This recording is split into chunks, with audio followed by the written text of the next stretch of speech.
Hey guys, welcome back. I hope you are having an amazing day. Let's get right into the stories.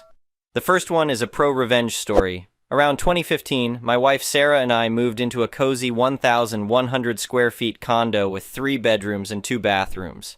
We snagged this place as second owners, paying $165,000, just a few grand above the original price. Our unit was on the 3rd floor, with every room decked out in wall-to-wall carpeting, except for a small 4x4 linoleum square inside the front door. This detail will become important later.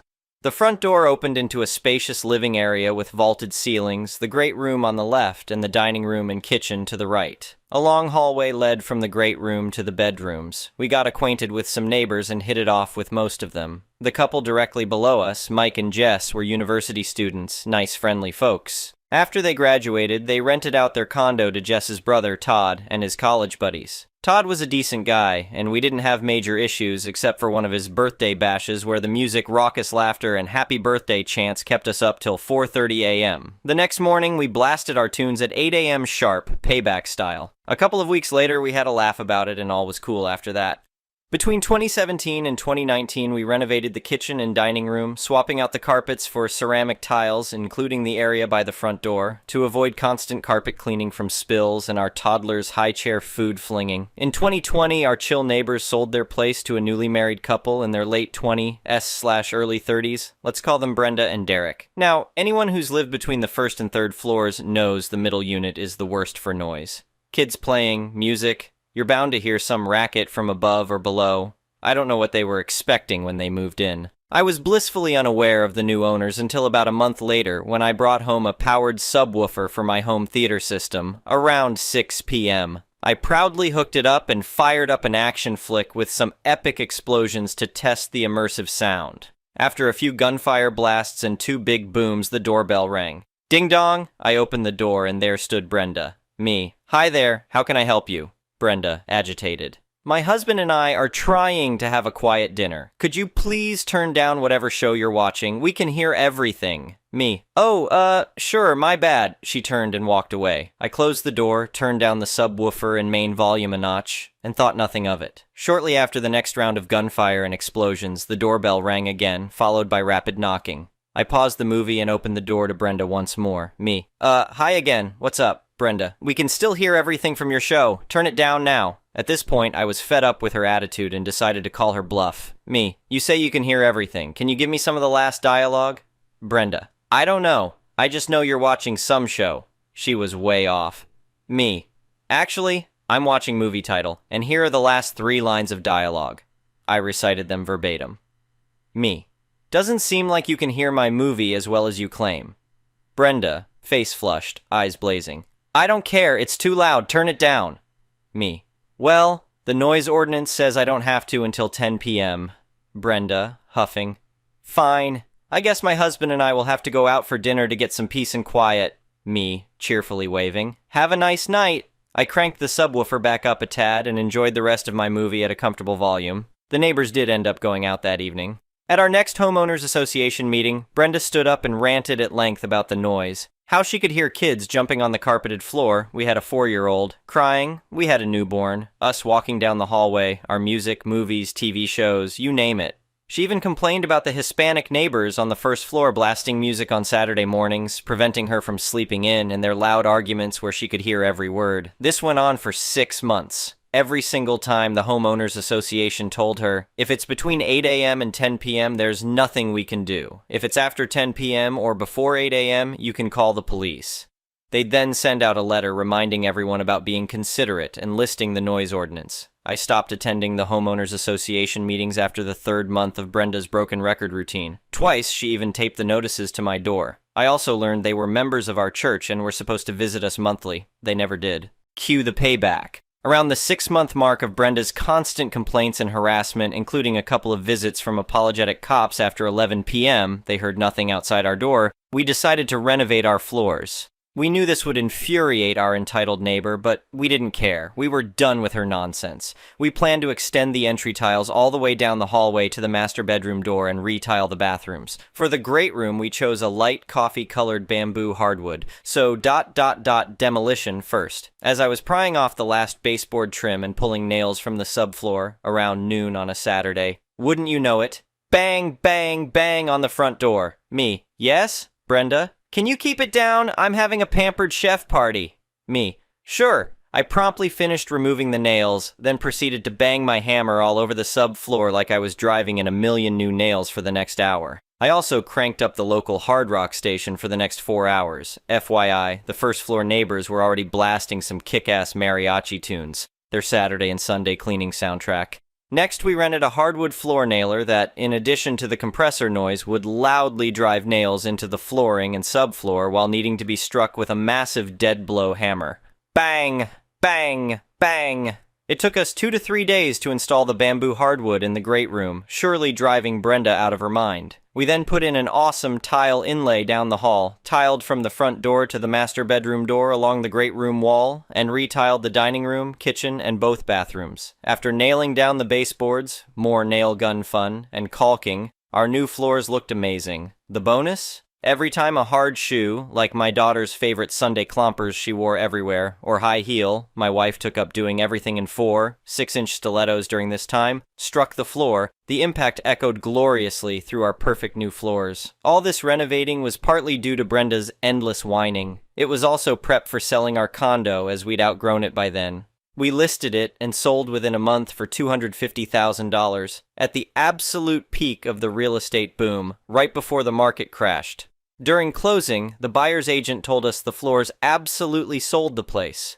We later learned from neighbors that within 9 months of our moving out, the second-floor nightmare neighbors sold their condo for $30,000 less than we did, taking an $8,000 loss, and sent a complaint letter to the Homeowners Association, stating their unit was unlivable due to noise from our incredible floors. The next one is an entitled people story. I've lived on my family's land for as long as I can remember. My grandparents built a house here over 50 years ago, and the property has been passed down through the generations ever since. We're lucky to have 20 acres of beautiful countryside, complete with a long winding driveway that leads up to the house. The best part is it's all private property. We don't share the driveway or road with any neighbors. My family has always relished the peace and privacy. Sure, we have an homeowners association in our community, but they don't control anything on our personal property. Or at least that's what we thought until the new homeowners association board members came in. These guys were on a major power trip. They started implementing all kinds of crazy new rules and regulations, trying to control things like paint colors, fence styles, holiday decorations. You name it, they wanted their hands in it. I tried to avoid them as much as possible until the day I discovered a few homeowners association vehicles driving up and down our private road.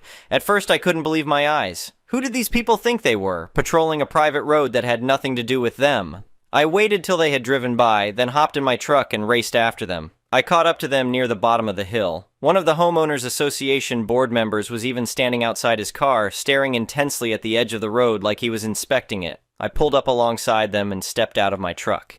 "Excuse me, but this is private property. What makes you think you have the right to drive up and down here?" The main homeowners association guy, whose name I later learned was John, turned and gave me an obnoxious smile. "We have every right to be here. All the roads in this development fall under homeowners association jurisdiction, including this one." I shook my head in disbelief. "I'm sorry, but you're mistaken. This is a private road on private property owned solely by my family. It does not belong to the homeowners association." John shrugged. "Doesn't matter. We oversee all roads in the community, public or private. It's our responsibility to patrol here and assess any issues." Now I was really seeing red.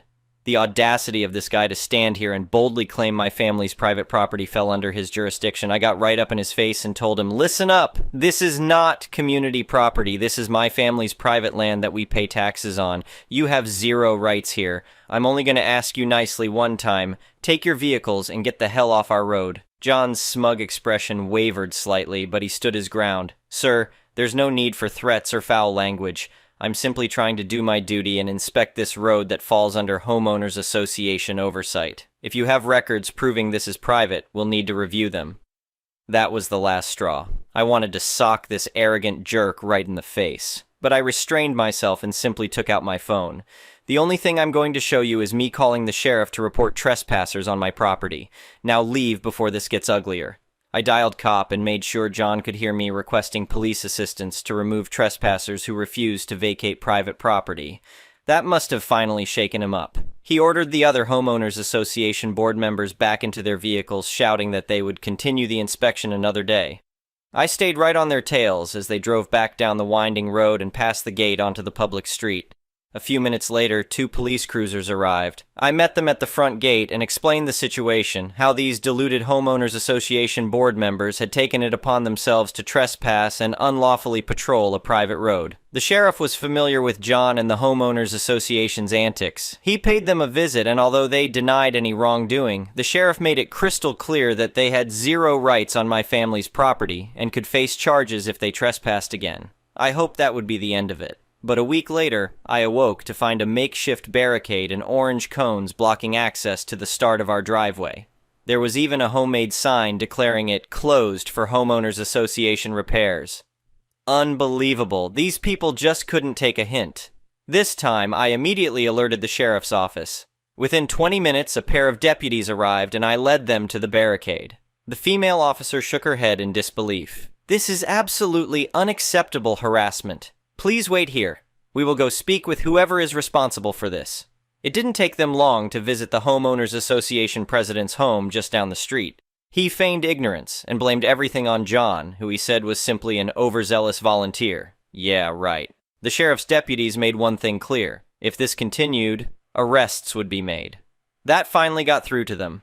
The barricade disappeared and they stayed off our road after that. But the Homeowners Association still made our lives difficult, fining us for alleged violations every chance they got. I finally had enough and decided to hit back where it hurt, their wallets. I knew California state law allowed homeowners to collect up to $1,000 for each violation of Homeowners Association rules that infringed upon their legal rights, so I sent them official notice demanding $1,000 for each incident where they harassed us and attempted to illegally exert jurisdiction over our property against our consent. It ended up being a nice amount. 5 violations for the road incidents, 3 for fining us unfairly, plus the emotional distress their actions had caused my elderly father who couldn't handle the constant harassment. My total demand was $16,000, which I promised to pursue in court if they didn't pay up. The Homeowners Association blustered and threatened countersuits, but eventually their lawyer told them they were clearly in the wrong. They realized if it went to court, they would likely owe me even more money, so they reluctantly cut me a check for the full $16,000, along with a written apology and a promise to never encroach on our property again. It was a major victory, and taught them they couldn't walk all over people's rights, no matter how self-important they behaved. My family and I could finally breathe easy again and focus on enjoying our beautiful private property in peace. The Homeowners Association still pulls crazy stunts in the community, but they've learned their lesson. My family's land is off limits for their schemes.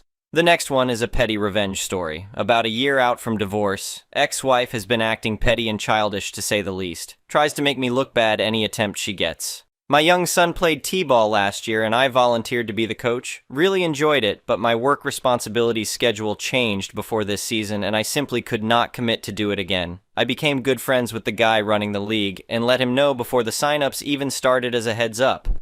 Was disappointed, but not much to do. What I was able to do was volunteer to get to the field super early Saturday before the game started to set them up. Chalk line the batter's boxes, foul lines, put out bases, etc. 3 fields total, which he was extremely grateful for. A few weeks before the season was supposed to start, they were unfortunately short a couple coaches and were sending out some desperation emails to all of the parents. My ex knew my situation and apparently thought going onto the website and basically fraudulently volunteering me to coach would be a great way to inconvenience me, make me look bad by having to back out, etc. So she did just that. Buddy running the league called me, very confused. In order to register, you have to make a username password. Username is just your email, so after a few minutes of looking through the registration, we worked what happened as her email was in the account name.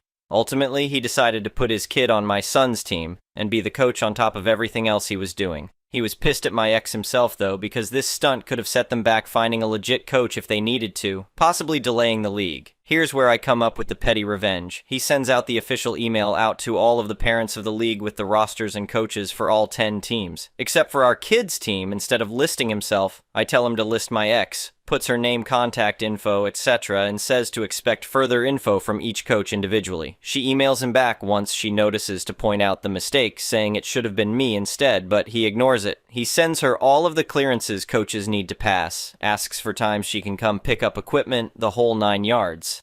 After a couple of days, parents of the team apparently start emailing her asking for info on when the season starts and when practice will be and all that. Eventually, he does reply back, playing dumb, telling her she is the one who volunteered, as it was her username that registered, and knew it wasn't supposed to be me as he had spoken to me months earlier and knew I wasn't able to do it this year. Put her in an awkward spot, because she either had to admit what she did, or feign some BS ignorance and claim a miscommunication, which everyone knew was nonsense as we were divorced. After she flat out says she can't coach and she isn't sure what to tell him, he sends out another email to the entire league, which says due to the coach of our kids' team name backing out at the very last minute, I have no choice but to take on coaching the team myself, on top of the rest of the responsibilities. Moving forward, we ask that coaches do not volunteer unless they plan on fulfilling that commitment. He didn't mention her by name, but everyone saw the rosters and knew he was talking about her. She texted me a few weeks later once the season started about how my buddy is an a-hole for doing that to her due to a glitch in the registration software, as multiple people have approached and asked her not so nicely what happened, and she knows she is getting looks from people during the games. What a satisfying text it was to receive. The next one is a malicious compliance story. Quite a while ago, both my mom and my grandmother worked for one of the local casinos. At the time, the casino had a 90-day trial and then you would get insurance. During the course of them working there during the 90-day trial, the casino switched their policy to 18-month trial before getting insurance. So they then proceeded to find reasons to fire all of their employees who are coming up on the 90-day so that they would not be grandfathered in. My mom knew this was coming because she saw a person after a person who had gone hired a little bit before her get fired for ridiculous reasons. So when she got called in the office the day after she had to go to the hospital for a severe allergic reaction, she knew what was coming. They marked it as a no-call, no-show because she started having a severe allergic reaction on shift and her EpiPen didn't work. She walks into the office. She's informed that due to her no-call, no-show, she is being let go effective immediately. She asked for her final check. They informed her that she would receive the check after she turned in her uniform. My mother proceeded to strip down to her underwear and bra, drop the uniform on the supervisor's desk, and demand her last check. She stood there, in her underwear, for 40 minutes while they tried to convince her to turn the uniform in at a later day. Nope. You said I'd get my check when I turned in my uniform. There is my uniform. I want my check. Eventually, they wrote out a check. She then walked out, taking the long route through the casino, saying her goodbye to all the staff and regulars on her way out. So, a couple days later, when my grandma had her shift, she knew what to expect, because she was coming up on that same time frame. And my grandma proceeded to do the exact same thing. My grandma walked through the crowded casino in her underwear.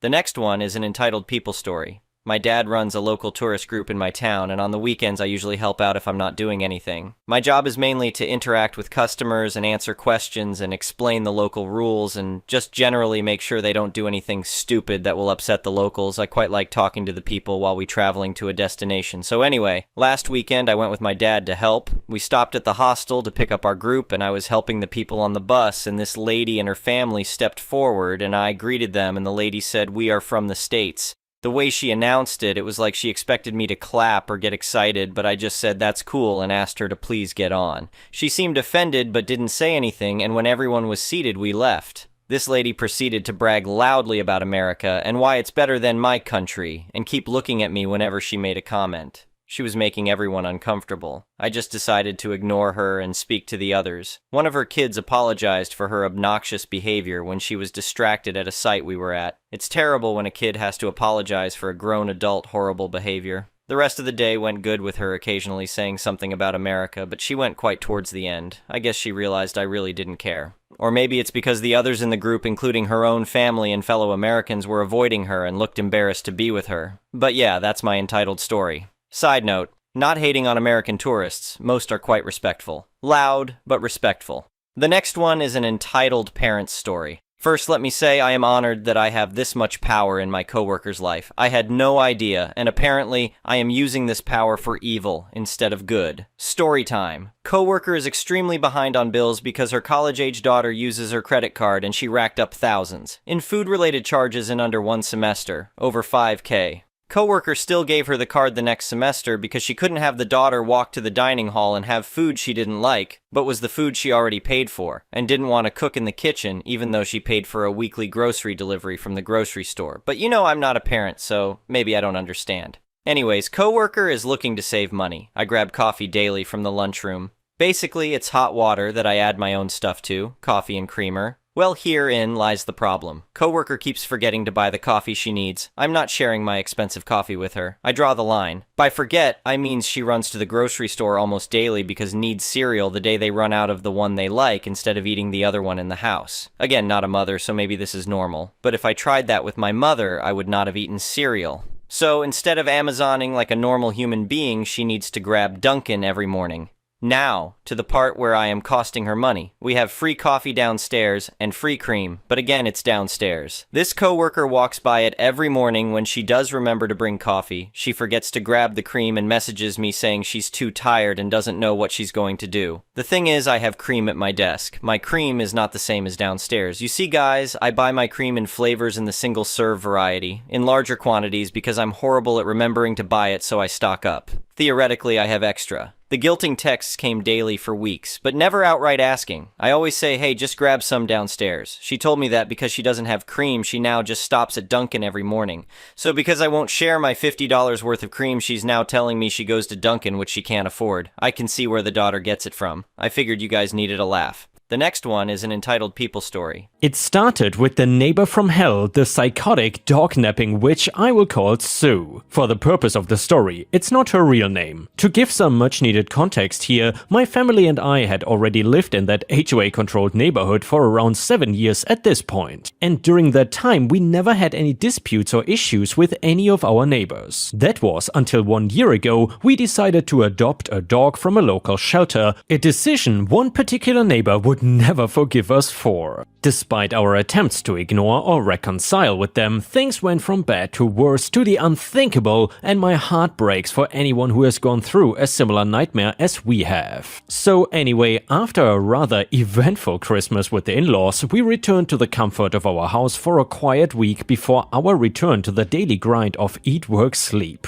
However, my partner had one last surprise for me when a very fluffy puppy greeted me at the front door. She explained that she knew I had wanted a dog since I was little, but my parents never let me, so she was happy to oblige despite her allergies. The first few months with Paws was the hardest, as any new parent may tell you, between the training and the adjustment to new surroundings. Luckily though, we all seemed to be getting along. Our neighbors seemed less ecstatic at the new arrival, nervously peeking out between their blinds when we walked by, hoping he did not choose their yard for his business. One neighbor in particular took a particular dislike to our dog, a neighbor we will call Sue. When Sue first saw us with the dog, she walked over to us and struck up an initially friendly conversation. She must have assumed we were new in the neighborhood, as she was asking what we thought of the HOA and its rules. After explaining how long we had been here, her mood turned quite serious and dark. Without ignorance to fall back on, we had no excuse to own a dog, according to her. She walked off after that, and we were left confused, not seeing such an odd rule before in the contract that we signed. We looked again but found no mention, so we left it at that and hoped she would not bring up the issue again. Well, the following morning my partner returned from walking the dog and told me she had a weird interaction with Sue when, after spotting the dog, she bolted towards them in the park and began shouting. Obviously, as this would now be a repeated occurrence, I brought it up with an HOA rep and asked them to look into the matter, which they graciously accepted. A few days later, I get a phone call to say that the neighbor won't be making any more trouble and it was all a misunderstanding. Later that same day, a knock at the door followed by shouts from a very disgruntled Sue, very pissed off that we had called on her. Not wishing to escalate the situation, we ignored the door until she gave up and stormed off, not after her usual demands though of removing the dog and no dogs in this HOA. The next morning we both had to go out and run errands, something we had to leave our dog at home for, but we felt safe and assured that we would be back soon anyway. No big deal, right? Well, 2 hours later we are driving down our street and notice a squad car parked on the sidewalk by our house. Pulling into the driveway, we noticed the gate to our backyard busted off its hinges, and a few curious neighbors had gathered nearby. The officer got out of his car to say that he had been called out to investigate criminal damage tipped off by a neighbor, but when he got there he noticed something more. Following him around the back, we found shards of glass scattered over the patio from a broken door pane that was left ajar. He immediately darted inside, remembering what we had left inside. The officer followed us in as we called desperately in search for our dog, but to no luck. 2 hours later, another police officer arrived with forensics to take evidence and witness statements while we sat in shock. In our brief absence, our home was invaded and our world was taken from us. With little else they could do, the police departed and we were left to pick up the pieces, distributing missing posters on every billboard and telephone pole within a 5-mile radius. All our neighbors helped us in a plight, all except for one. When Sue heard the news, rather than sympathy or sadness, she displayed a smug smile. Like someone might make when they had finally gotten rid of their home of rats or weeds, a pest had been taken care of. At mentioning her odd behavior to other neighbors, they confessed that they too had known others with similar history to her, all ending in the same way as our experience had. This was all too strange to be a coincidence, and so in our despair, we attributed our dilemma to the only person it could be, which was Sue. In the end, we did the only thing that made sense, which was visiting our attorney to draft a lawsuit to smack her with. We did not care at this point, we just needed our dog back at any cost. While I would have loved nothing more than to kick in her door myself and take matters into my own hands, I knew that doing so would only give her grounds to put me in jail instead. So through gritted teeth, I patiently endured. 2 painfully long days later, Sue was handed the notice from our attorney directly, with the short but clear message of return the pets or go to jail. A message we saw her promptly ignore and shred into pieces, but luckily for us, that helped us as well. With an anonymous tip sent to the police, they pulled her van over to find a bunch of suspicious animal cages in the back and a very shaky alibi for our break-in. They then investigated further at her house with a warrant and were quickly able to piece it all together, arresting her on the spot and hauling her off to the nearest station. After her arrest, her attorney approached us for a plea deal, but we had no interest in second chances, ignoring her request like she did ours. Following a very short trial, she ended up in jail on the charges of harassment, animal abuse, and break-in. And by the way, guys, I had to censor some other stuff there because that would identify the personal private information of OP, which I don't really want. Anyway, the judge generously said they would reduce her sentence if she recovered all the pets she had stolen and sold online, which she did not manage, sadly. I did, however, get back my dog, so while it was not a happy ending for everyone, Sue was punished and we were able to move on. And yeah, dear subscribers, I gotta say, it makes sense that HOAs, or at least some of them, are against dogs, because dogs are usually very good at spotting bad people. From my experience, a dog can kind of sense when he is confronted with a bad person, so maybe that's why these HOA maniacs don't like dogs. Anyway, the next one is titled, They Stole My Parking Space. I work in a place with a deeded garage parking, had one sweet old lady, I will call her Granny, who owned a Mini Cooper. Another couple who rented a unit did not have a parking spot and took to planting their economy car in her spot. When Granny complained, the renters would just say they were entitled because there were so many empty parking places so Granny could park somewhere else. And by the way, what the heck do they not get about deeded parking? This continued until the day the sweet old lady decided to be not so sweet. She pulled her car in front of the 2 renters' cars and parked bumper to bumper. Put a note on their car saying, "Parking in this space is $150 a day. Please leave a check with the concierge." So the 2 grifters renters showed up at my desk complaining about their car being blocked off and actually expected me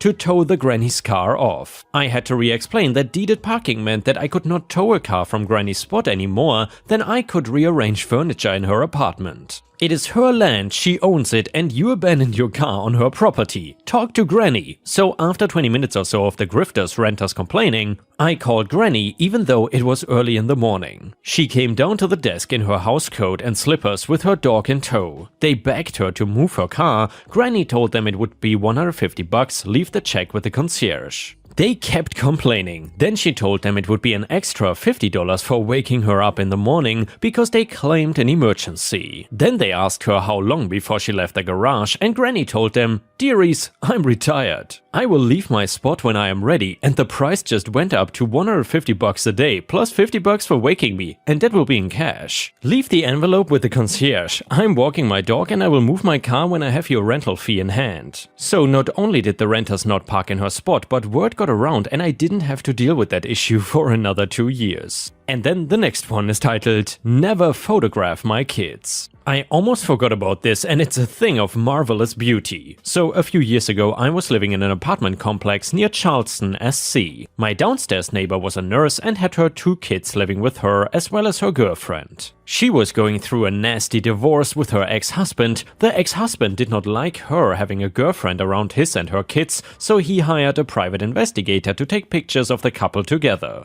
The ex-husband was apparently gonna argue family values or something in family court. Well, my neighbor was telling me about this and how it made her uncomfortable. That the guy just camps out in the parking lot waiting for her and her girlfriend to come and go. She had confronted him and he said he could be there if he wanted. Well, 2 things. The complex was considered private property and not a public area. The complex playground was right across the street from our unit building. Her kids played there pretty much every day after school, pro-revenge incoming. I jokingly pointed out how this guy was basically a stranger taking pictures of her kids at the playground, and then I had an idea. I called the police non-emergency number. I told the dispatcher that there was a strange man/car who did not live in the complex taking pictures of the kids in the playground. Within minutes, 3 cop cars pulled up to the private investigator's car, as well as the officer who lived in the complex. He, by the way, gets a discount on rent for being available for complex issues. The guy was told to get out of his car, patted down, and his camera was taken by the police. The guy was trespassed. Told to leave the complex and then never come back. I imagine he got his camera back later,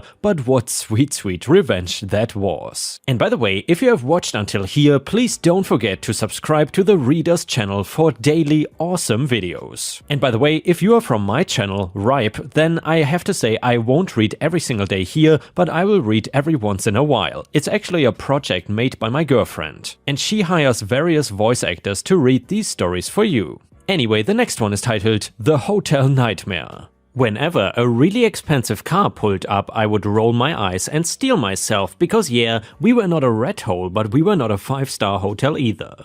It was an old building, it had a fresh coat of paint and new mattresses, but it had old building issues which almost always turned into complaints from people whose car cost more than I made in a year. The well-dressed man who exited his sleek black purring sports car made it in right before the 11 PM door lock, and it was taking me a moment to pull up his super elite blah blah blah reservation because he had just made it in the car before walking in. He looked at the business cards on the counter and picked one up, a sneer forming on his lips as he read the name of our owner. He shall be RR for Rich Racist. Rich Racist? Oh, you are owned by Indians? Horrible lot of people, aren't they? Always dirty and letting things run to crap. I suppose in a comparison to the condition they grew up in, the worst crap hole, here's a paradise, yeah? Me, mouth open, gaping in horror, trying to process what I just heard. Excuse me? RR, I mean it's true, isn't it? Everything is always sticky and smells in these Indian-run hotels. I'll be surprised if I don't find bugs. I normally would not even stay here, but the next hotel is over an hour away. Me, sir. Long pause as my hands and voice were starting to shake. You won't be staying here. Please leave the property right now. Rich Racist, what? You cannot do that. I got a reservation and I'm an Elite Jerk member. Me, I've cancelled your reservation. Elite Jerk means you won't be charged a fee. We reserve the right to refuse service to anyone. Get off my hotel now, douchebag. RR, I want to speak to your manager. Call them right now. After 10 PM, I am the manager. I could call my owner, the Indian, and tell him what you said. Would you like that instead? To tell him what you think of him and ask him to do you a favor? I could see this sinking into his face, but then it snapped back into entitled rage. Rich douchebag, I'm gonna call the hotel customer service. They will hear about this. Me, oh yes, they will. I'm gonna call them right now myself, right after you get off my property, or I'm going to call the police first. I pick up the cordless phone with rage tears brimming in my eyes. I hate that I cry when I'm angry. Get out! As if it was some kind of magic spell. And it worked. He left in a huff and squealing tires, and I called our rewards program to preempt his incoming complaint. Then I texted the owner with just, "Got some stuff to talk to you about when you wake up, nothing important." I was jittery and shaking from adrenaline for a while. This was one of my moments that I'm really proud of myself for doing the right thing. A counterbalance story for me beating myself up in my other post. And yes,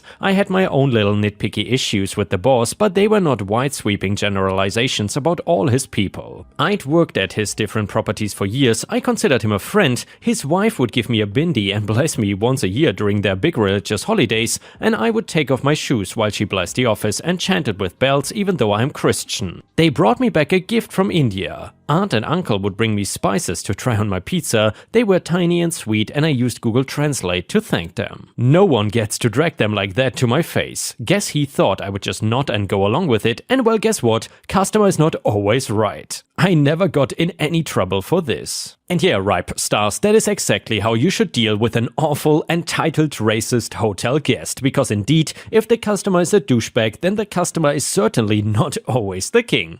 The next one is an entitled people story. I work as a vocational rehabilitation counselor. Essentially, it's helping people with disabilities find funds or accommodations for work, school, training, transport, etc. While introverted, I generally like working with people, and when I've had enough and need to recharge my social battery, I can shut the door and the office is quiet, despite the walls being paper thin.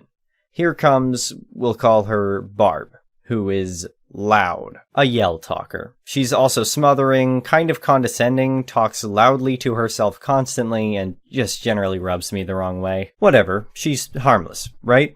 I keep a glass dish full of candy on my desk that is for any clients, coworkers, custodial staff, whoever. I am not reimbursed for this, I just like being nice. Plus, it allows me to be friendly without having to be very social. It makes a crappy day better when I see a coworker stop by for a piece of chocolate or a lifesaver and cheer themselves up.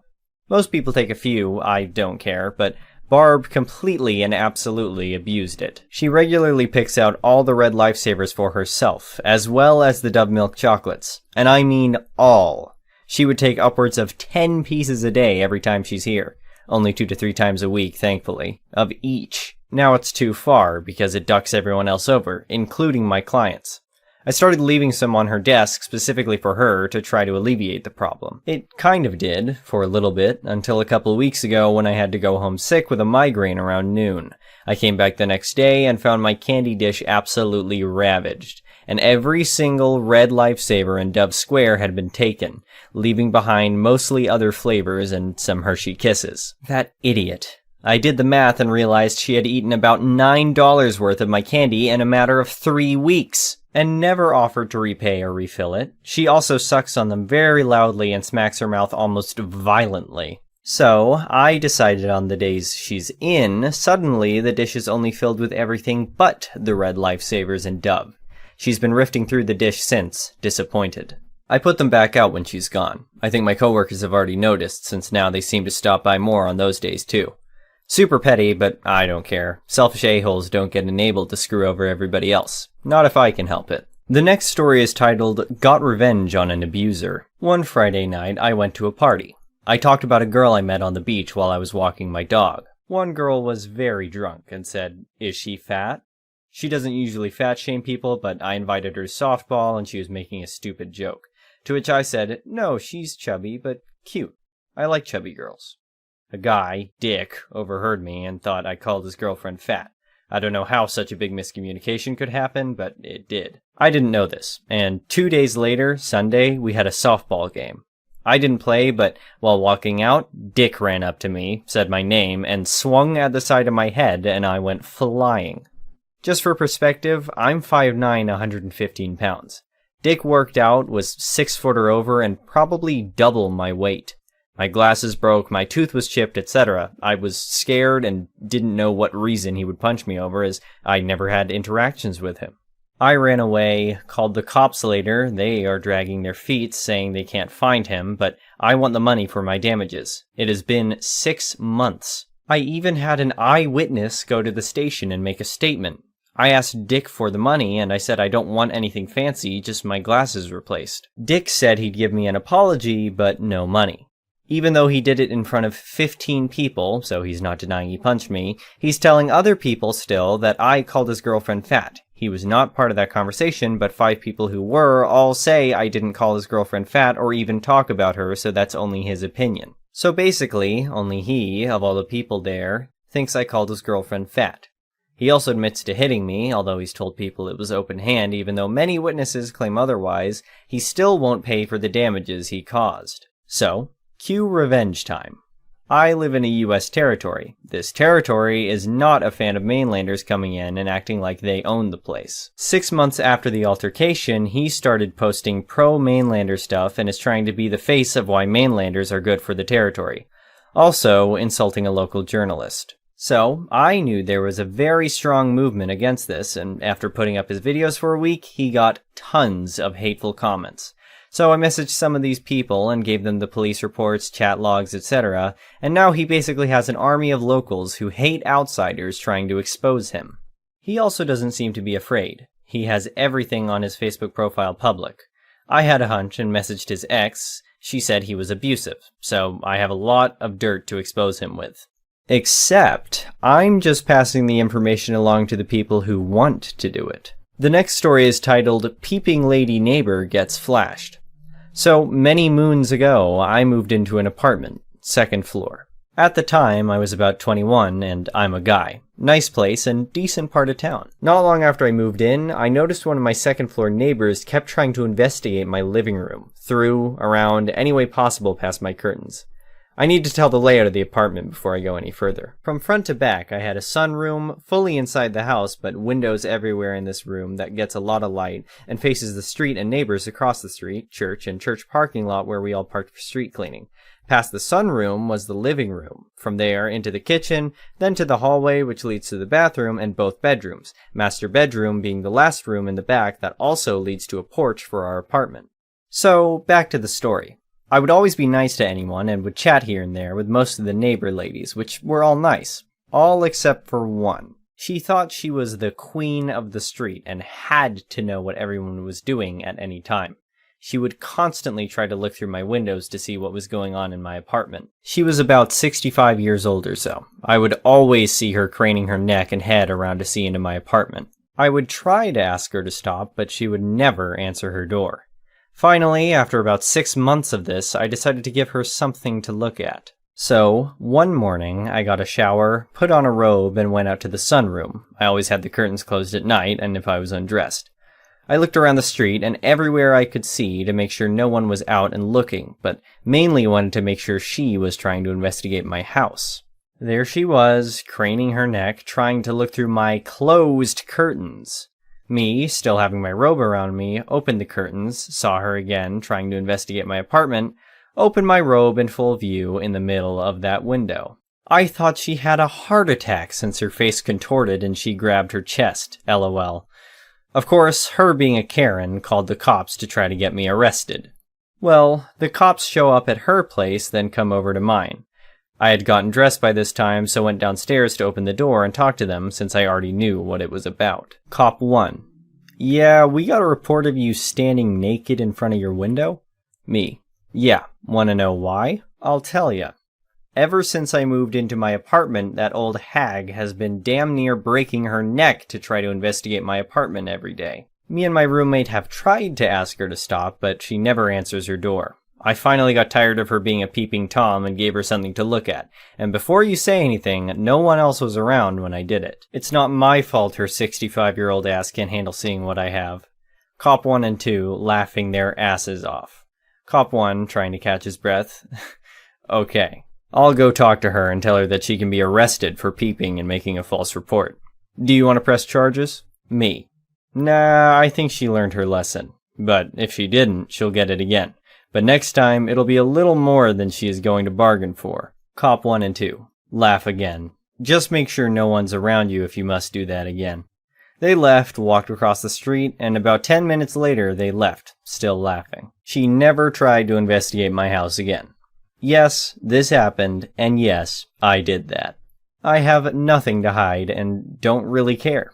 If you want to break your neck to investigate my house like you think you can, then don't be surprised at what you see, and don't complain about what you see when I finally get tired of that and I flash you stark-ass naked. The next story is titled, Evil Ex Tried to Outrun Bills. A little over 30 years back, I was just out of an abusive relationship. I was 20, he was a decade older, and he was a human leech. He lived off me, and occasionally my parents, for a year. When I finally told him to go away, he broke into my apartment, threw me into a wall, and tried to take my cat. He was truly vile. Shortly after I was shed of him, I took a job as a receptionist with a bill collector agency. This was when computers were first beginning to be used. I was told there were boxes of bills in the back that hadn't been entered as they had gone into collection before the computers were installed. They weren't so old as to be uncollectible, but they weren't the priority. Knowing what a deadbeat he was, I used a lunch hour one day to look. Sure enough, he had more than $10,000 total in bills from a dozen different businesses. So I entered them all into the computer with his current contact information, including the jobs he was working where he was being paid under the table. I assigned it to the agency's most aggressive collector. He even let me listen in on the first call he made to the guy. It was immensely satisfying. And even better was a few months later when the ex left town to go live with his sister. The next story is titled, 2 Short Stories of My Family's Revenge. My grandfather was a World War II veteran and a high school chemistry teacher. He had another teacher ask to borrow $500 back in the 70s. Later, when the payment was past due and the guy seemed like he was ghosting him, my grandfather showed up at the school with a cherry picker and pulled that dude's engine out. He came out to start his car, popped his hood, and was horrified to find his engine gone. My grandfather said, when you pay me back, you'll get your engine back. And he did. I had a great uncle that was a penny pincher and was the type of man to store his cash in the walls. He went to a Cadillac dealership to buy a car and walked around for nearly an hour without being waited on by a single salesman. He then walked across the street to a Buick dealership and a salesman ran up to him and greeted him. My uncle then said, I'll tell you what, I'm gonna buy 2 Buicks cash today, but you've gotta run across the street and let them know how they lost out on a sale. This kinda reminds me of the scene in Pretty Woman. Moral of the story, hardworking men don't always dress nice. The next story is titled, Sure, you can redeem your lottery ticket in 5s. This is possibly the tiniest petty revenge ever. I work at the East Coast's favorite goose-themed convenience store, and I was helping on the register. A middle-aged man goes to hand me his lottery voucher, and as I went to take the ticket from him, he snatched it back and quite aggressively said, I want this in 5s. Sure, you'll get your $50 in 5s, no problem. So I scan his ticket and then proceeded to count out $50 in 5s from the register as slowly as I could. Usually when counting out a lottery cash out for somebody, I count it once again in front of the customer so we both know that I'm giving them the right amount. And that's exactly what I did. Slower than the first. Duck you and your 5s. I hope this brings a smile to all my fellow cashiers. The next story is titled, I'm Not Proud. I had this younger guy I fell absolutely in love with. We never met in person, which should have been my first clue because we lived in the same town. He acted like he was into me, and that he wanted to meet. We had been talking for months. And during those months, we would talk dirty on the phone. I would send him nudes and videos daily, because I foolishly thought he cared about me like I did him. Well, one day I go to talk to him and I'm blocked. I also learn he has a girlfriend, who he had been seeing while I was sending stuff. So essentially, I was being used for free porn. I was devastated. I decided if he wanted nudes, he'll get more nudes. So I posted his snap on every single gay subreddit I could find. I would talk to these guys, getting them all turned on, then send his snap. I guess he started getting dozens, then hundreds of dick pics and loads of cumshot videos. He unblocked me just to yell at me because it had to be me.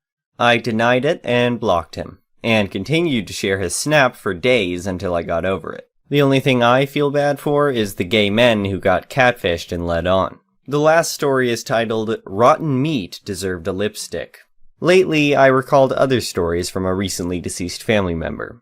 As she can't tell it to anyone anymore, I thought I would share it. 3 kids who are still alive don't matter in this story, so I mention only the ones who matter. No dialogue, I wasn't born back then, and Auntie didn't recall any to tell me. She was a young mom then, and told me this as an old granny. During the 1960s, this lady, let's call her Auntie, had 4 kids and a husband. They were buying fast food from a stall in town, as kids were hungry and they still had a long time before getting home. These stalls were like metal carriages, easily moved around with a car, and had a window for selling food items. The youngest kid, I recall then 4 years old, had trouble eating the hot snack, a grilled sausage. Others ate fast and noticed he had only taken 1 bite. Auntie asked him what's the matter, and the little kid said it tastes bad. Auntie tasted it, and the sausage was rotten. They turned around, having only walked a few feet away from the stall, but the metal window was closed. Auntie's husband started banging the closed window, yelling that his son got a rotten sausage. Not a peep from inside. Now, Auntie believed that the guy selling food did this on purpose, getting rid of the rotten meat products by giving them to children not old enough to tattle. Auntie wasn't one to value makeup, but as her husband sure was, she had a bright red lipstick in her handbag. So, after trying to get the guy to just grill a good sausage for the boy with no success, Auntie went petty. Took her lipstick and wrote with huge letters, "This place sells rotten meat," right to the metal covering before they left. They weren't well off, so the little boy didn't get anything to eat before they got home, but Auntie was glad he didn't get ill from the 1 bite he took. The owner of the food stall painted the metal, but a greasy red lipstick text was still visible. All the people in this story have passed, so I'm comfortable telling their story after hearing it at least once a month for over 10 years. The next one is an entitled People Story. For getting my fiance's family gifts that were too personal for Christmas when I'm new to them. I'm engaged to Noah, and this was the first Christmas I spent with his family. I met them in the summer after we moved to be near his family, now that he's finished with college. We're getting married in February, and we're expecting our first child together in May. Being someone who has no family and seeing how close his family was, I wanted to make sure I showed my appreciation for them with the gifts I gave, so I tried to get something each person would love. One of his sisters loves to read, and so I made a book sleeve for her with little details from all her favorite books. One of his nieces is on the spectrum and has wanted clothes for her stuffy, so I made some clothes for her to put on the stuffy. I bought his mom a jewelry box that she had admired a couple of times after she mentioned never having a real one.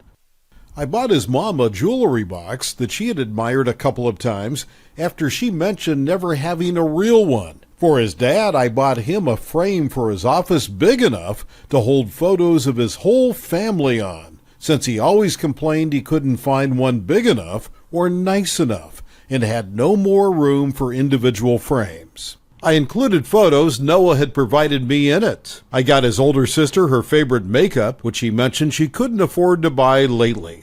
Then I got his brother a signed piece of memorabilia from his favorite sports team. For the rest of the nieces and nephews, I bought wish list items the parents weren't getting. Noah thought they would love everything. He told me I didn't need to go through the effort. I did. I spent weeks tracking everything down and searching for certain items. But he really thought they'd like them. But when Christmas Day happened, I could tell something was off. I spent the whole time worrying that I had bought them stuff they didn't like anymore or something. They said nothing, but then the next day they asked Noah what the hell I was thinking, and I was like some kind of stalker, buying them such personal stuff when I'm almost a stranger to them. The next day we saw them again, and I apologized for the gifts I gave them and told them I would be a lot more mindful in the future. I offered to make it up to them. One of his sisters called me a stalker to my face and told me it was no wonder my family didn't want me if I was so creepy to do stuff like that. Noah yelled at her. I apologized again and told them I didn't want to hurt anyone and I would learn from this. They told me I had overstepped. Noah said we were leaving and they owed me an apology. I feel so bad. Noah is supporting me and told me I did nothing wrong, but surely there wouldn't be so much offense if that were true. I need to ask, am I the a-hole? Comment said, this is really sad. You went above and beyond for the family of your fiancé, and you were met with distrust and mocking, not the a-hole. That's hard to get over. Glad your fiancé is standing by you. I distance myself from his family ASAP. Another comment said, not the a-hole. And if my son ever brings home someone so considerate and sweet, I will make sure he knows she's the best woman he can ever hope for, and he better treat her like the angel she is. I can't get behind people who don't want nice gifts. I would be happy to be seen in my interest and or needs. Not your fault. Also, Noah sticking up for you is great. He knows why he loves you, for sure. The next story is titled, Am I the A-hole for not waking my husband up and causing him to miss his flight to attend Christmas with his family? My husband Al is the only son in his family. He's spoiled as duck by his mom and his 3 sisters. The way I see it, they treat him like royals, call him hair, gift him expensive stuff, prince-level treatment. I didn't have an issue with it at first since they consider it showing love and appreciation, but I used to get into a lot of arguments with his mom and sisters about not making efforts to treat him the way they treat him. Basically, they claim I'm not showing the same level of respect they show him, and because of that, I got disinvited from lots of events, including Christmas. Al's stance is to stay out of it, and when I complained about his family disinviting me from Christmas, he said he could not force them to have guests they didn't want. On the morning of his flight, he slept in and didn't wake up on time. He woke up freaking out and yelling about me being petty and not waking him up before his flight after he asked me to. The reason I didn't wake him up was because I myself was asleep too. Why would I wake up early just to wake him up? His phone was away, since he hates sleeping near electronics. He left in a rush and tried to get on another flight, but failed due to airports being packed. As a result, he missed the Christmas celebration with family. His mom and sisters are pissed, claiming I did this to get back at them and to isolate him from them. Al thinks I acted petty and vicious when I could have woken him up to be with his family. He's still mad and is claiming that I ruined the holidays for him. Comment said, This is not about your husband sleeping late. You're not a human alarm clock for a guy in his mid-30s. This is about your husband allowing his family to exclude you. He's treating you terribly. Why are you putting up with it? He gets 2 business cards, one for a marriage counselor and one for a divorce lawyer. He can pick who he'd like you to call, not the a-hole. Another comment said, Not the a-hole. He's not a prince, and you're not his servant. If he refuses to sleep near electronics, then he should make alternative arrangements for an alarm. Like a rooster, he should be on your side in disputes with his family, not cowardly staying out of it. The next story is titled, Am I the A-hole? Suing my neighbor after she sprayed weedicide on my lawn. So I caught my neighbor spraying weedicide on my lawn in my fenced-in backyard because she said she was sick of all the weeds and thought she was doing me a solid. I like dandelions. They are good for the bees, and I have pet rabbits, dogs, cats, and a tortoise I like to roam the yard, and all of them eat or at least nibble and lick the grass, so it's literally poisoning my pets. So anyway, I kick her the duck out and take all my pets inside. Now 2 of my rabbits are dead, and another is in critical condition. I'll never be able to let my pets outside again to eat the grass because weedicide takes forever to go away, because it can sit in the soil for who knows how long, and I'm worried that the dogs and cats might end up having a reaction too. Since they also nibble the grass, call me overprotective or overcautious, IDC, I love my animals. So I'm suing her for damage to my property because it's now unusable for my animals, veterinary bills, and emotional damage due to the deaths of 2 of my rabbits. I'm also trying to get the cops to pursue a case of animal abuse, or at minimum criminal damage, because she did basically poison my animals. But I doubt anything will come from it because I have to prove ill intent. But they are pursuing her for criminal trespass. She's a Karen. I think she deserves it for thinking she had the right to be on my property at all, and especially because it's killed my pets, and now I don't know what to do about my lawn, because I'm not risking another animal's life by letting them out, at least unsupervised, for at least a year. However, my parents and my girlfriend think I'm being unnecessarily cruel because it was an accident and she thought she was just being a good neighbor, and that I'm making it a bigger deal than it is. and should just ask her to pay the vet bills. Just for your information, she has asked me about the weeds before. I don't remember it verbatim, but basically the conversation was along the lines of her, "Hey, I see you've got a lot of dandelions. Weeds, have you noticed that too?" Me, "Yep. I enjoy the look of natural lawn." Her, "Something about my new car." Since she has a kid that always asks about coming over to play with the rabbits, I assumed she knew they ate them. If she was looking over my fence that often, she'd notice the dandelions were only ever flowering in a quarter of the lawn at the time, because my rabbits got cycled in a way that most of the lawn was mostly weed-free, while the part they couldn't get to that week would be sprouting. Update to the story. Thanks for the messages, guys. I'm taking the advice and getting a security camera and a padlock for the fence. Also, in fact, I'm getting a necropsy done. Also, I talked to her, told her that the rabbits died after the fact and there was staining on their pen. She said it's weedicide, not pesticide. They were probably just sick. My rabbits were actually outside when she did this, and there was a stain on their pen. I can't prove it, but I'm pretty sure they got a direct spray. Update 2. I got a call from my vet on Monday morning.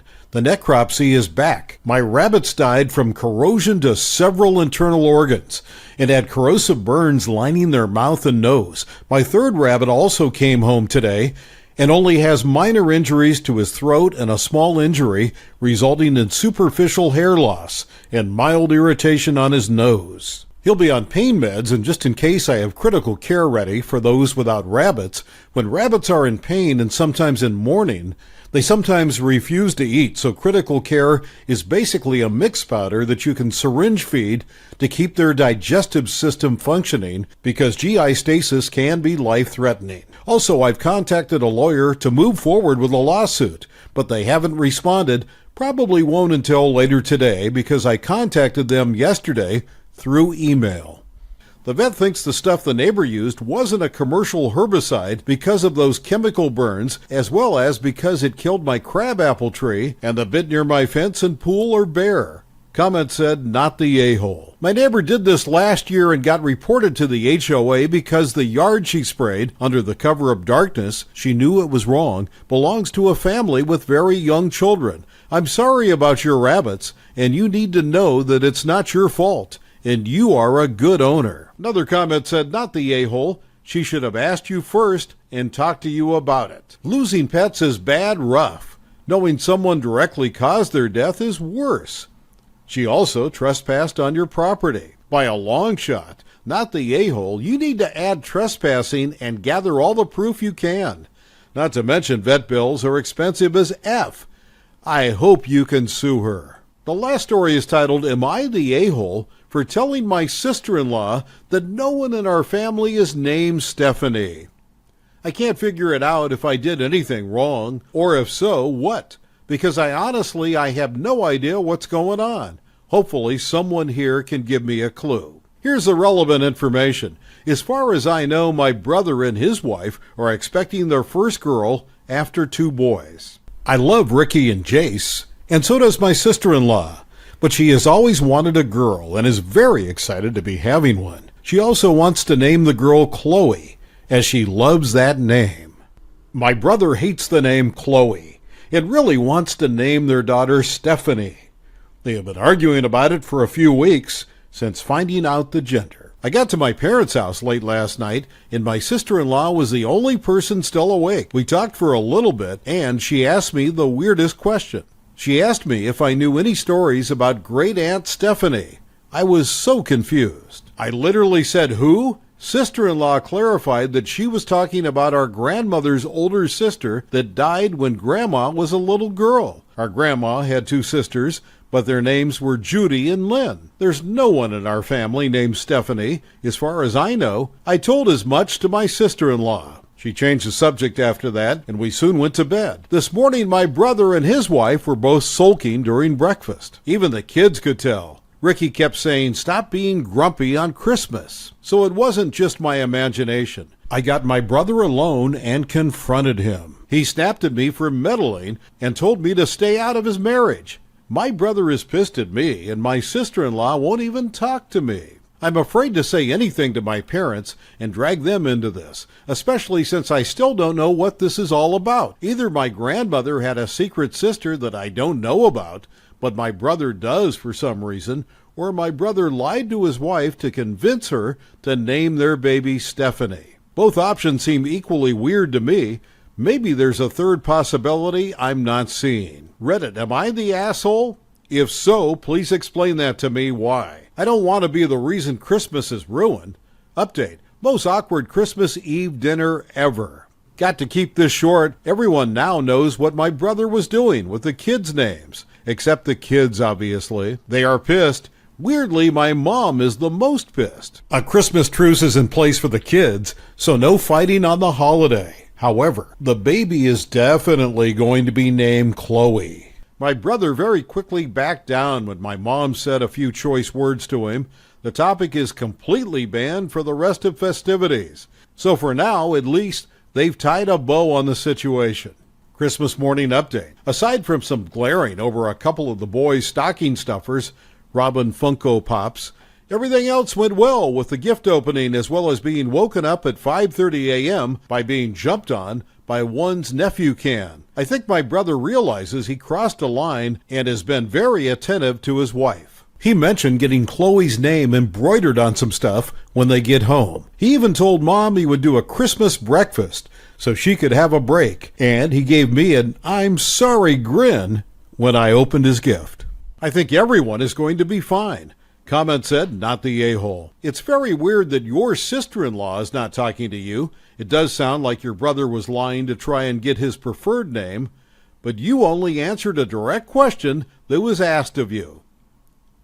Does your brother generally treat your sister-in-law well, or does he seem to be the type that could be abusive? That would be a possible reason I see for the sister-in-law to stop talking to you over this. Another comment said, not the a-hole at all. She asked you about your non-existent great-aunt Stephanie, and you understandably said you had no great-aunt Stephanie. You just spoke facts. You didn't bring it up. You weren't meddling in their marriage. How were you to know it had anything to do with their marriage? Not your fault. Your brother lied to his wife and got found out. I get why the brother is mad at being found out, not at you, but no idea why your sister-in-law is mad. Don't sweat it. You didn't ruin Christmas. If anything, you should be mad at them for dragging you into their drama and spoiling yours. The next one is an entitled People Story. The first story is titled, Am I the a-hole for refusing to lie to my niece about why she is not allowed to come skiing with me? I have a brother, Hugo. When Hugo was 19, he got his then-girlfriend, Amy, pregnant. They had their daughter, Ashley, who's now 11,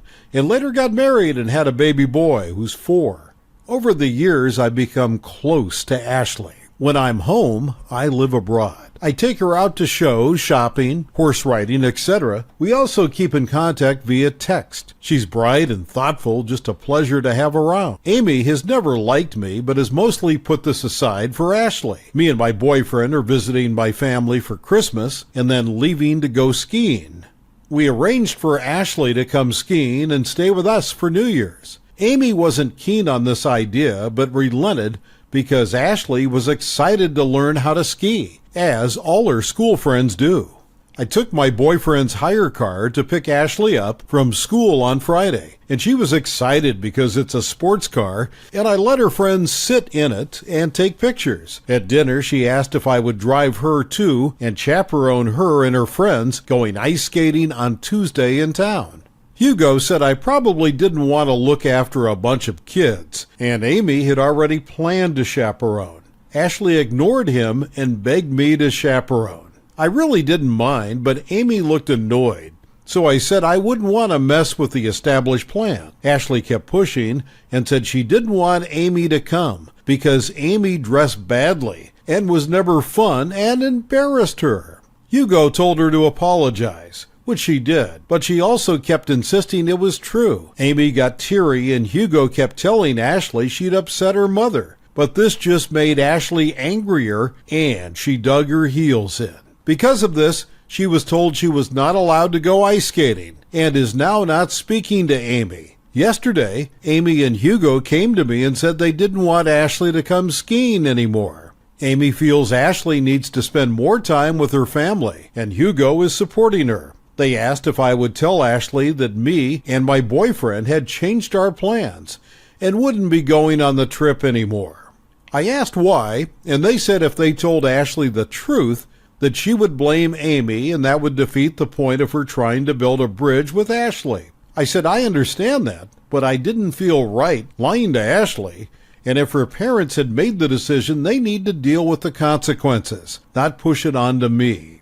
Amy said if I cared about Ashley, I would realize it's best for me to fall on my sword, rather than alienate her further from her mother. I said no again, but Hugo said we should all take until Wednesday to think about it.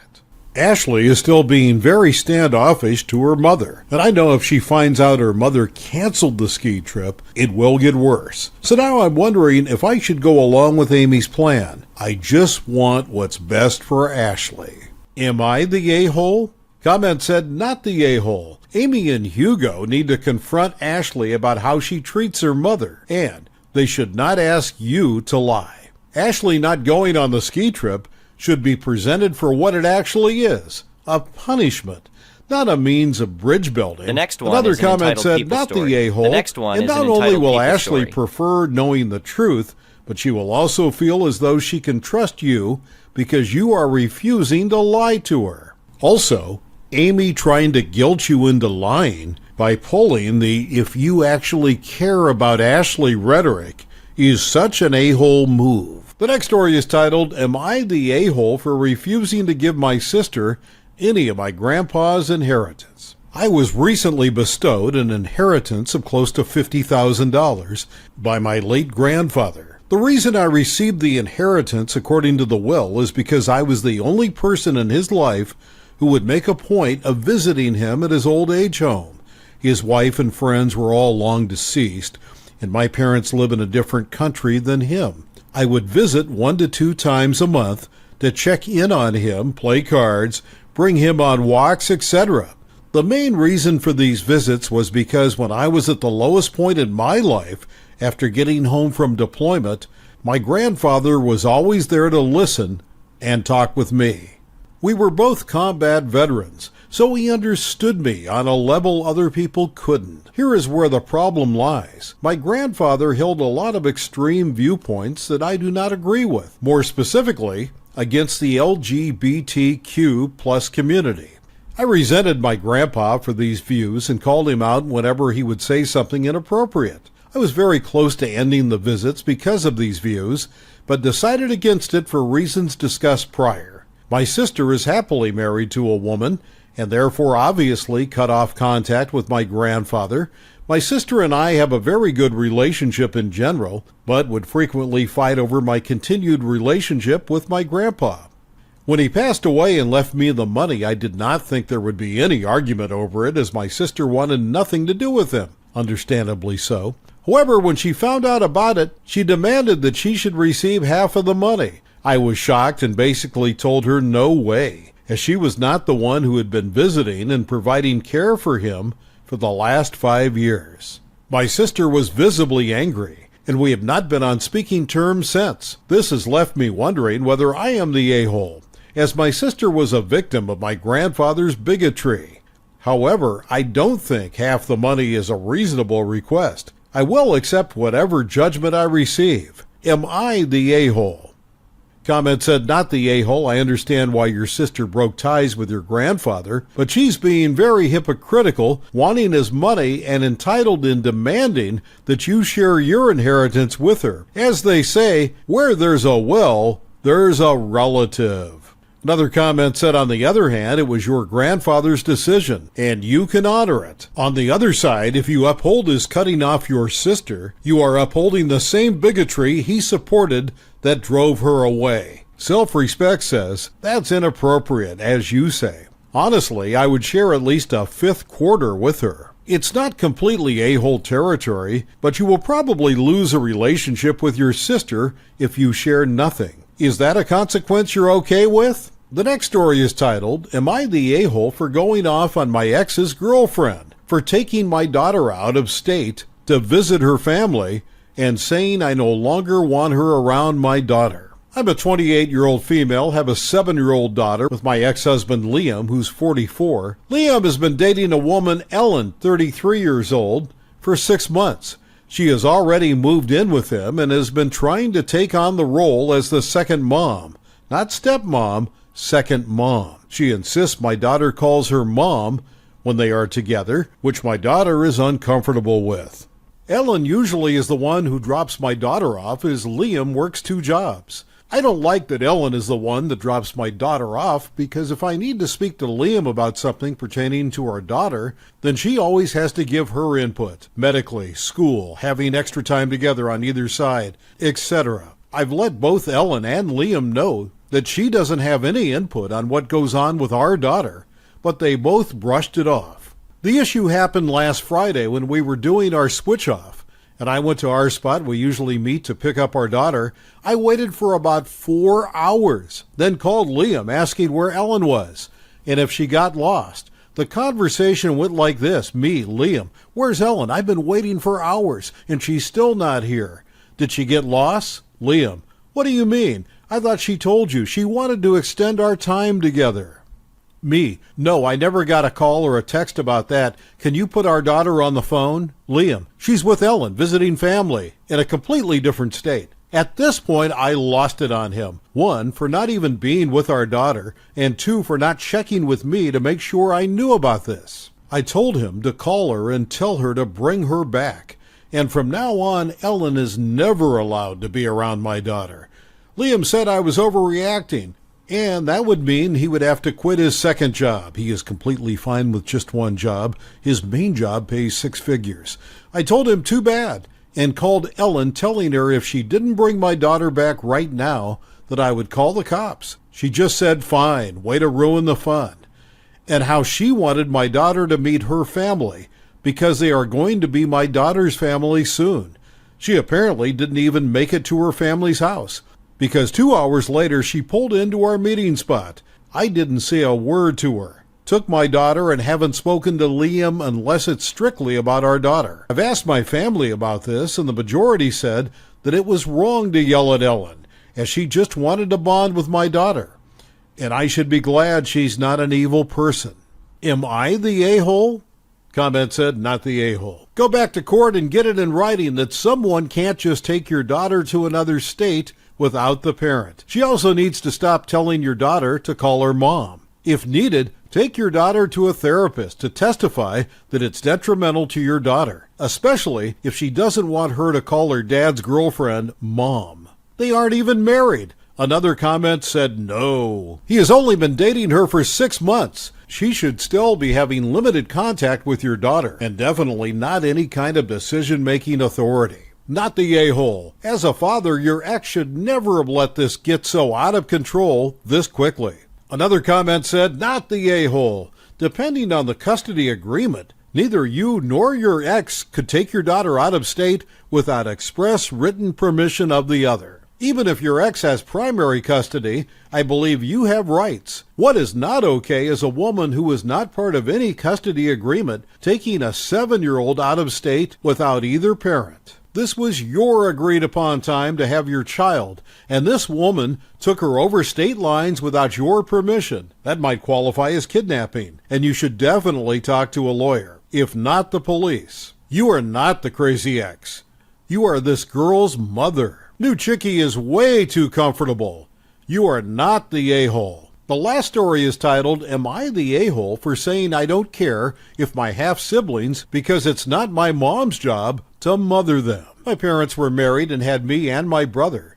My dad had an affair with Kate, and Mom and him divorced. Ellie was the result of the affair, and Tommy was born when Dad married Kate. A year later, Kate died. My dad's family rallied around my half-siblings and tried to make up for the loss of their mother. My mom shared custody of me and my brother with my dad. He had asked her to include Ellie and Tommy in her life after Kate died, and even told my brother and I a few times that they would be coming to Mom's with us, and she'd be their mom now too. My mom never did take Ellie or Tommy into her home. I don't even think she's ever interacted with them. When I look back at moments where everyone was present, she was always one side with her family and Dad was another with his and my half-siblings. Ellie and Tommy, as they have gotten bigger, have expressed all the emotions you might when you don't have a mom, but you sometimes share a home with kids who do. They get jealous, sad, frustrated. They have asked for us to share mom with them, and they have wanted to come along when they hear mom is taking us on vacation. They have wanted us to all spend Christmas together. All kinds of stuff. They also have just Dad's side of the family, since none of Kate's want to be in their lives. But we have both sets of grandparents and aunts and uncles involved in our lives. A few times over the years, Dad or my grandma or uncle have asked me if I don't dislike that my mom wouldn't open her heart to kids who are part of my family. I always said no, because they are not her kids, and so it doesn't make sense to me that she would. My dad wanted to try and get my half-siblings' wish to come true for a Christmas where we're all together, which would include my brother and I and our mom. Mom said no. She did not engage with him beyond her no. Ellie and Dad then tried to get me to talk Mom around, and I said no. I told them I do not want to tell her around. Ellie got upset hearing that and left. Dad and my grandparents then cornered me later and asked me how I can say that when I know Ellie and Tommy feel left out and they crave mothering. I told them I don't care if they feel left out because it's not my mom's job to mother them, and I would never expect her to do it, and since one can't be fixed without the other thing happening, them feeling left out can't be fixed unless they feel like now they have a mom and my mom. Then I realize it's not going to happen. They told me my mom could and should have love for them as her children's siblings. I told them that Dad should have thought about that before he cheated on her and got another woman pregnant while he was still married to Mom. Am I the a-hole? Comment said, not the a-hole. I don't get why families act like this. Your mom has no responsibility to those kids whatsoever, and everything you have said about this situation is correct. Hold your ground, original poster. This is so unfair on you and your mom for the way they are treating you. I hope they stop soon, otherwise they are really going to damage your relationship with one another.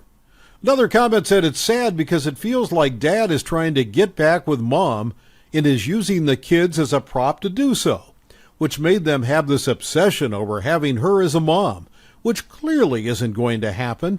Don't get me wrong, any kid in this situation would miss that motherly love and would probably look for it in other people. But the level it's at, and especially the insistence for it to be this woman who's never interacted with them, just screams to me that they were manipulated to feel this way. Clearly, Dad doesn't care whose hearts to break to get whatever women he wants at the time.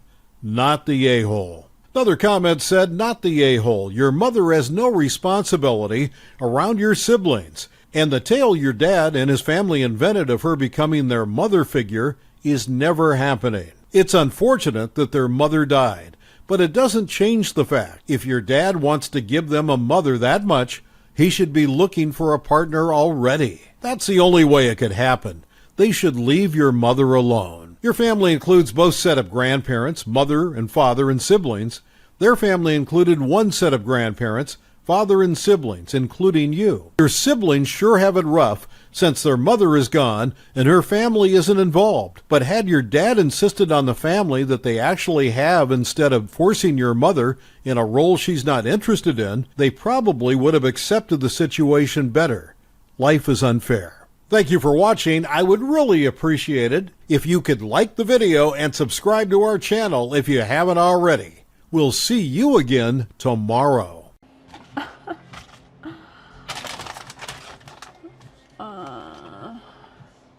Yes, I do.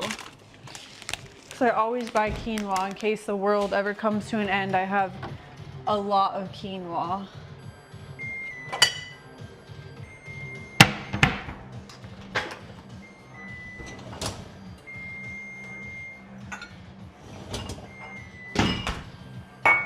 Yeah, it's on a cool down. Yeah, I have rice, but I'm all about that quinoa. And I know that you should wash it before, but I'm not.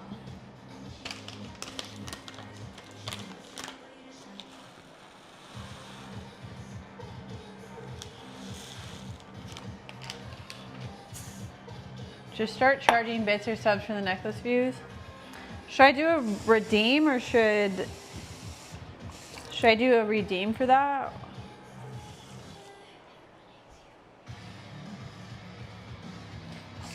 What did everyone have for dinner tonight?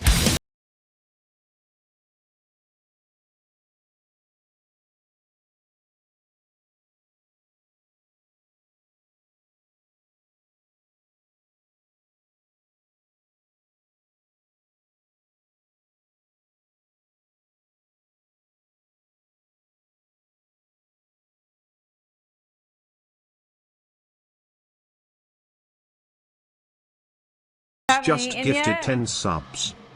Thank you so much for another 10 Goldilocks. I'm so sorry for my scuffed alerts. I wonder what other streamer streams from this app that I use. Does anyone know? Because I need help with it. Thank you so much for the 10.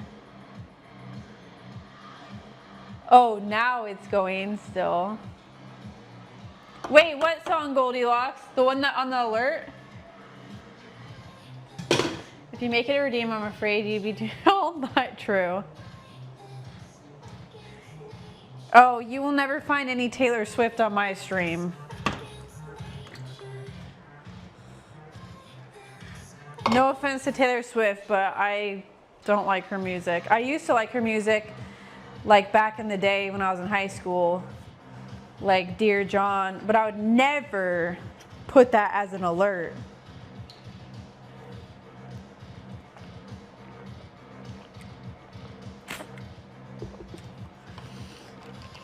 Make it 5K bits.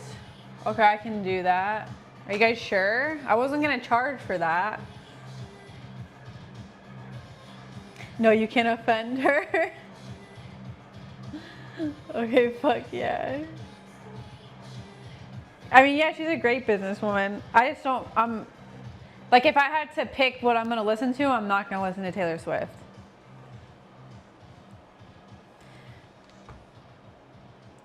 I had to buy the new Black Label Society vinyl because of Ozzy's. Oh my gosh. You guys you made me want a turntable. I think I'm gonna get one day. Good. Hey Jono, how are you? And distinguished members and guests. All right, that's cooking. The asparagus is not cooking. How long does asparagus take to roast in the oven again? I forget. I'm trying to time. This takes 15 minutes. I would say 10 minutes for asparagus at 400 degrees, correct? And I forgot that I touched the tarantula skin again, so I'm gonna wash my hands. Only 8 minutes? Oh shit. Plain vinyl is healing. I need to get one. I forget, is there a brand you recommend? One. I forget, is there a brand you recommend? Sorry, Bill, I didn't mean to touch it.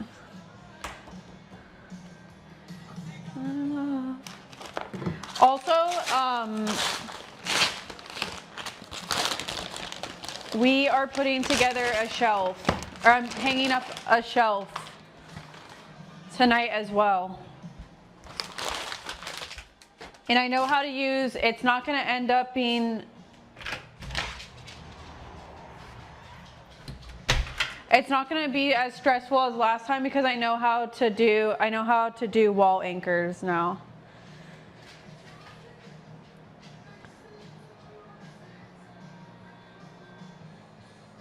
I know it's wrong, but I want to make that a quote. Use a tarantula skin as a topping. No,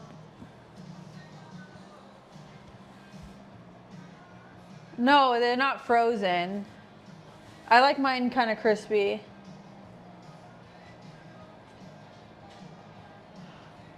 Eight to 12 medium. Oh, I don't even remember which ones I got. These ones are thinner.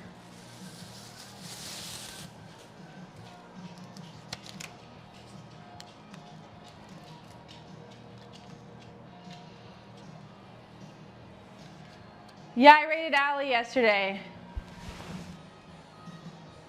Yes, sir.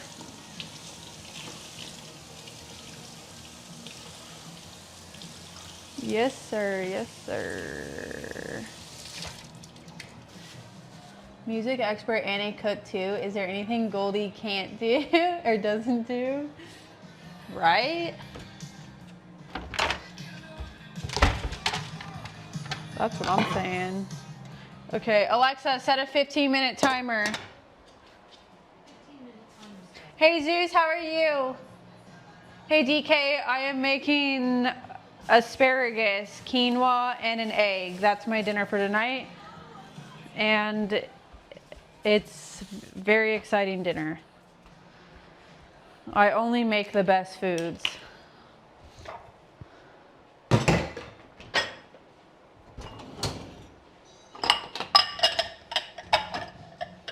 You know what? I'm gonna make Alexa pause. I'm gonna make it so you guys can listen to the music because at least that's more soothing than listening to me like all fidgety and shit.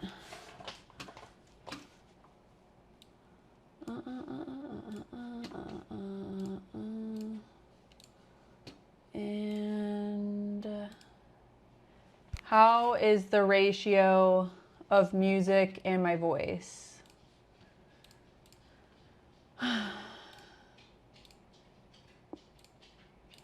Testing, testing.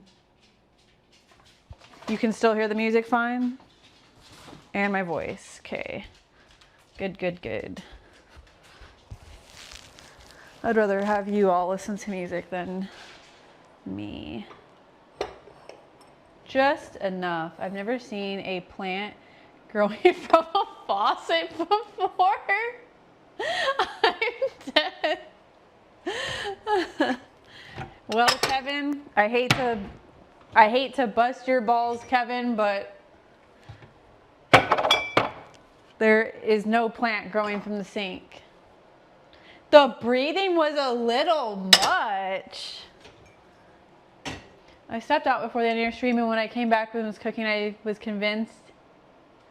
Oh no, I didn't. Do you think Allie and I sound alike? I could. All right, I need to rewash that. I could see that. Actually, I'd have to listen to her one more time.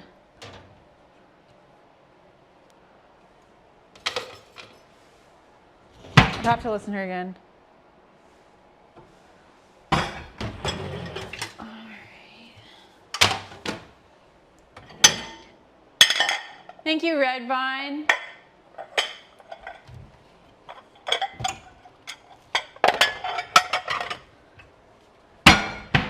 Woo-hoo.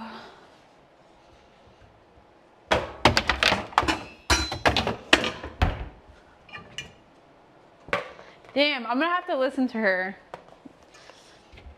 Because I can't think right now of what she sounds like. I mean, I can, but not exactly.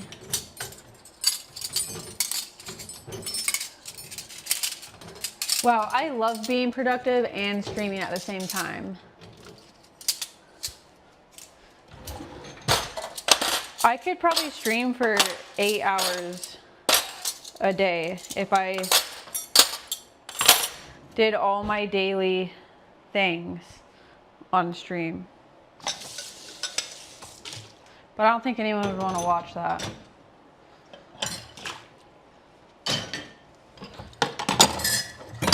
Maybe. I actually enjoy watching people clean.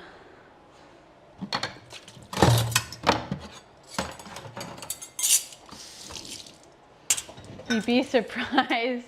Actually, you're right. I actually like watching people clean. Lauren CC. That's true, Evil. True, true.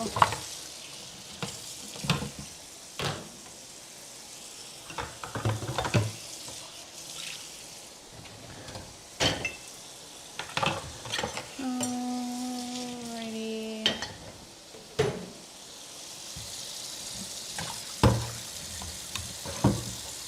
Damn, I should have just made oatmeal for dinner. But I feel like I haven't been eating enough vegetables. You ever stop and think like, oh shit, I didn't even eat a vegetable this week? I've been really bad.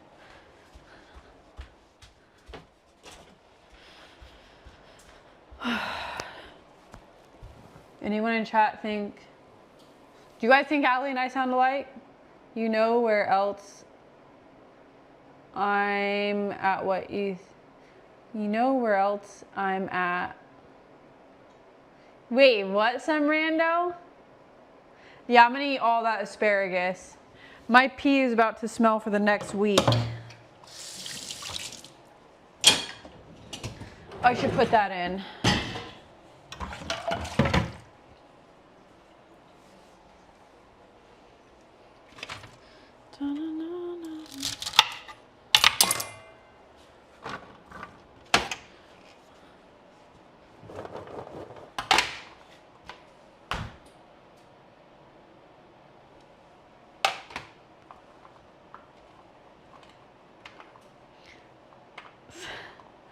Sorry, I was reading a text message. I looked a little crazy there for a second.